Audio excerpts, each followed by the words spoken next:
the day I decided to join them and everything, they made me swear, and not just a normal swearing process. Like they brought like dead body water, like water that they've used to bathe a dead body, and we all drank, like the new persons that were initiated into the clique. We all drank it and swore on that water that we will not reveal this secret to outsiders. Yo, my people, speak them daddy Vatri, aka Vatri Face Catafora. Chi! I've said this before and I will say it again. Inside this life, another life they inside, and inside that life, wahala no dey finish. Okay, guys. I want to use this medium to appreciate each and every one of you, and for those of you that have been checking on me since I've not been posting this period. I want to say I am very very grateful. Thank you for the love and thank you for the care you showed to me. I actually have a young man before me, and he said, "Gosh, I do not know why I'm having doctors this period." And since after the last doctor confession I got, when I heard he's a doctor and he has something to confess, looking from what he saw from my previous post, I felt I really need to come and attend to this particular case. So guys, I would want you to listen to him and hear what he has to say. And please, I would want you to go straight to the point without telling us your name, and let's hear what you want us to do for you, or rather, what you want my audience to do for you. Thank you very much. All right. Thank you for making our time to hear me speak on this important issue. Uh, as you said, I am a doctor with more than 7 years of practice experience. But for the past 1 year, I've been making my money from innocent lives. That's persons that have been helping to kill just to benefit from their death. So it really started, like I said, about a year ago. Even after I finished from school several years back and got into medical practice, you know how the country has always been. Things have not been good. Things are usually not good for doctors, even here, particularly here in Nigeria. So initially, I was trying to work my way out just to go outside the country and practice, but that did not work out. So I had to settle for practice here in Nigeria. So I I shuffle several hospitals, actually work with a government hospital and one or two other private hospitals just to make sure I'm able to meet up. So there is this certain hospital whose name I will not be able to call at this point in time, but it's a very popular hospital. I believe most Nigerians will know it. Um, the hospital initially was in charge of its own mortuary.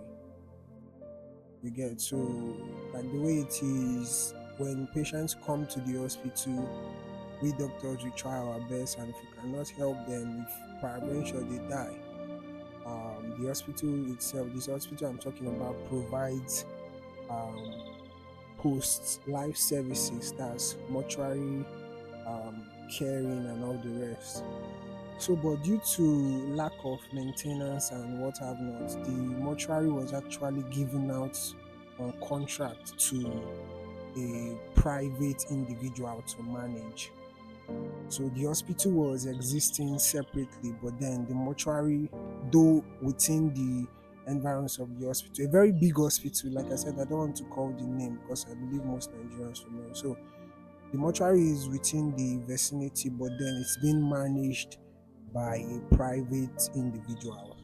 You get, so I've actually been working with this hospital for a long time, but sometime last year, I think early last year or mid last year, around this period actually, they contacted me about a clique of doctors because they discovered that I am a very good doctor and most patients are drawn to me, like they refer me to other of their friends and families.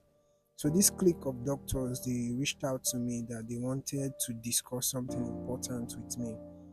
At first, I was thinking is a new medical breakthrough because we doctors we normally sit down, we brainstorm about medical advancement and how to move the profession forward. So when they told me that there was a meeting and they wanted to see me, I mean these are highly respected doctors in the hospital. So I said, okay, why not? I met with them that evening. It was a very late period. We met at a private hotel slash residence, like an hotel that is being used for residential purpose. Very popular hotel actually. So lo and behold, when we were gathered, I discovered that the person in charge of the mortuary was actually there at the meeting. So fast forward to, I don't want to go into so much details, but the summary of it all was that they informed me that they are into the business of killing patients. Like when patients come to the hospital and they see that okay, these patients do not have strong relatives that if the patient die would normally go into investigating the death. They would normally just play some foul tricks and see that the patient dies. And even before if the relatives are not there when it happens, they will normally move the patient to the mortuary so that bills will start to pile up for the mortuary attendants. So basically, and the reason why they started doing this, I was told, was because due to the hospital good track record, the mortuary was not making money. As a matter of fact, that was the main reason why the hospital could not manage the mortuary anymore because it was taking money from the hospital and not necessarily making any money. So that was why they gave it out to private management, not knowing that this individual that was managing it, actually an Igbo man, was the one who came up with that strategy that some doctors, some very trustworthy doctors, should embark on the business of killing patients that were not supposed to die during their treatment process, would all of a sudden give up the ghost and would be encouraged to, or they would encourage the family to move them to the mortuary. And the reason for this is not free of charge. Of course, the mortuary, the chief attendant of the mortuary had a contract with these doctors. So for every body, that's every dead body that comes to the hospital through a doctor, there is a certain percentage that the doctor gets. So that was what I discovered that, I would say night because it was quite late. So when they told me everything, and first of all, they made me promise that whatever they told me there, I wasn't going to reveal it to anybody else. So when they told me and they informed me that they wanted me to be part of the clique, they showed me their records of how much they had made from the whole process over, even before I came to the hospital. You get how much they have been making from this arrangement. And knowing how things are in this country, I was really tempted. At first, I didn't want to do it because I knew it was very bad.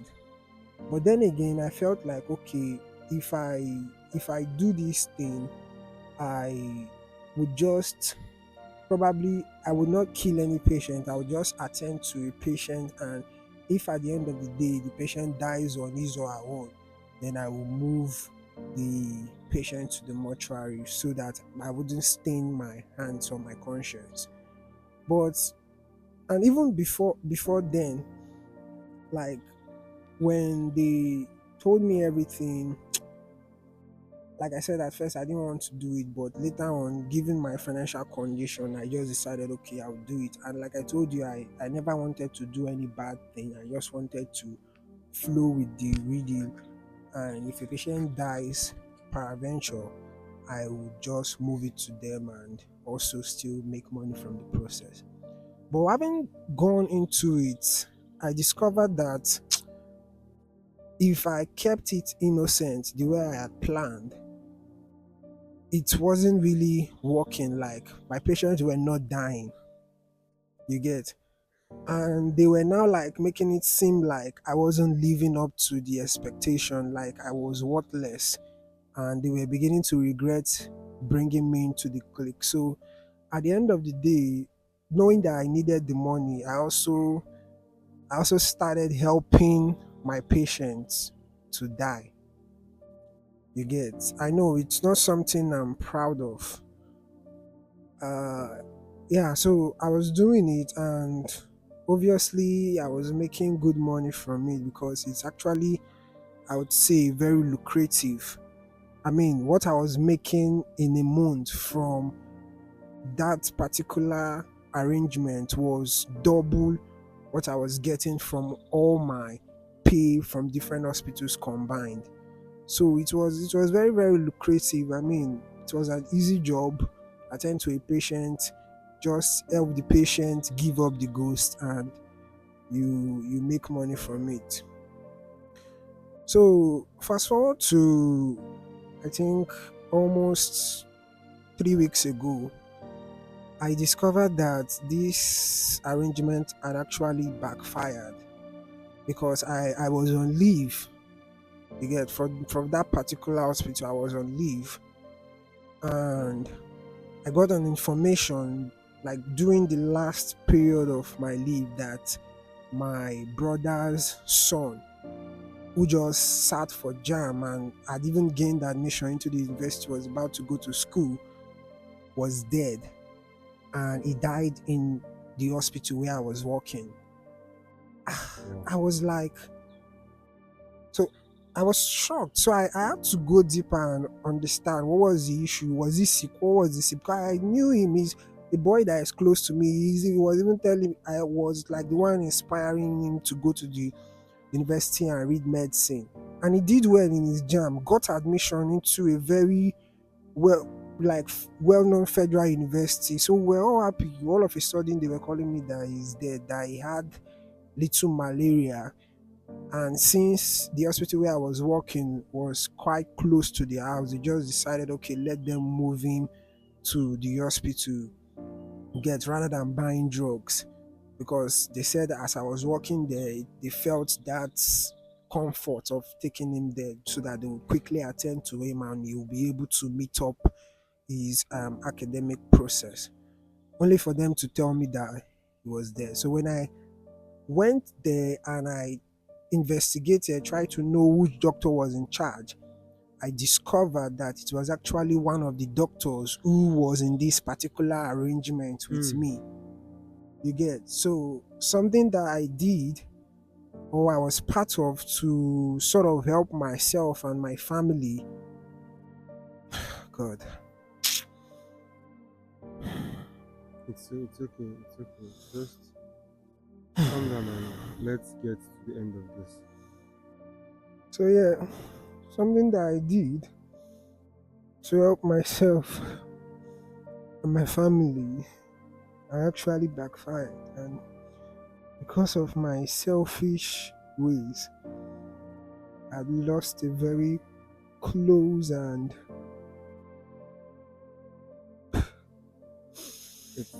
It's enough. Just calm down. I know how you feel right now. I I understand fully. I understand fully how you feel. Guys, you've heard from this um doctor. He said, and what he has said is what it is. But I have some few questions to ask you, sir. Um, for how long have you been in this deal with this mortuary attendant? it's not been so long. Oh, it's not been so long. It's not like just a year plus. Not Okay, you've been into this deal for a year plus. yes. Now, for this 1 year plus that you've been into this deal, how much have you made since you said you got into it because of the money? So I would like to know, and my audience will also like to know how much you have made or how much you got from um, taking the lives of innocent people or people that were supposed to live. How much have you made so far? Well, like I said, I've not been in the arrangement for long. I know other doctors that have made as much as 10, 15, even 20 million from it. But within this short period that I've been involved, I've made roughly 3.8, almost 4 million. Because with each corpse, I was averaging at least 100K. Wait, let me get something straight. You've made a total of 3 point, okay, let's say approximately 4 million naira in a year for giving the lives, for taking the lives of people that were supposed to live. Now let me get to know how many persons have been your victim. Well, about 30, 33, I think 35 persons, let's just say 35. Ah, gosh, It's not something I'm proud of. it's not It's something you're proud of. I understand you're not proud of it. Now, you wouldn't have come out if it had not happened to your family member. But since it's happened to your family, why didn't you just take it and continue your business? it's not like I don't think I can continue again. And at a point, I when I saw the whole structure, I even wanted to come out and just denounce everything. But that particular day, like the day I decided to join them and everything, they made me swear, and not just a normal swearing process. Like they brought like dead body water, like water that they've used to bathe a dead body, and we all drank, like the new persons that were initiated into the clique. We all drank it and swore on that water that we will not reveal the secret to outsiders. So it's not like I can even go out. That's why I came to you in this anonymous structure, because if I go out and I say it and I expose them, I'm scared that that particular thing would backfire. And right now, it's not something that I can even stop. Like I don't even care about the money again. I mean, I just lost my Wait, beloved. sorry. Why exactly are you here? I'm here because I need help. I need help. What kind of help? I don't know, like if there are suggestions on what to do, how to come out of this. Like basically I want to be done. I want to stop, even if it's to stop the medical practice. I don't mind, because I'm tired. I can't. Okay, I get. Jeez. Holy Lord, help us. Guys, you've heard from him. He needs help. He got into an oath where they washed the corpse of, rather, a dead corpse, and they all drank from the water. And right now he needs help because he wants to quit that job. He wants to quit associating with taking innocent lives that he was supposed to be saving. Please, guys, I need your honest opinion, your advices on what you think we should do on this case. We remain anonymous, like anonymous. I feel so badly, I feel so pain pertaining this case, but because we have made our platform a trusted platform to accommodate anybody and Same. whosoever, despite their crime, despite what they have done, we will make this and we'll still keep it anonymous. Thank you very much. Please do well to share this video so that so many persons will learn and know. For those of you that are even planning to continue in this act, hear this and hear this well. It will get to you, and when it get to you, maybe it might be too late. Thank you very much, guys. Do not forget to comment and share this video. Chi.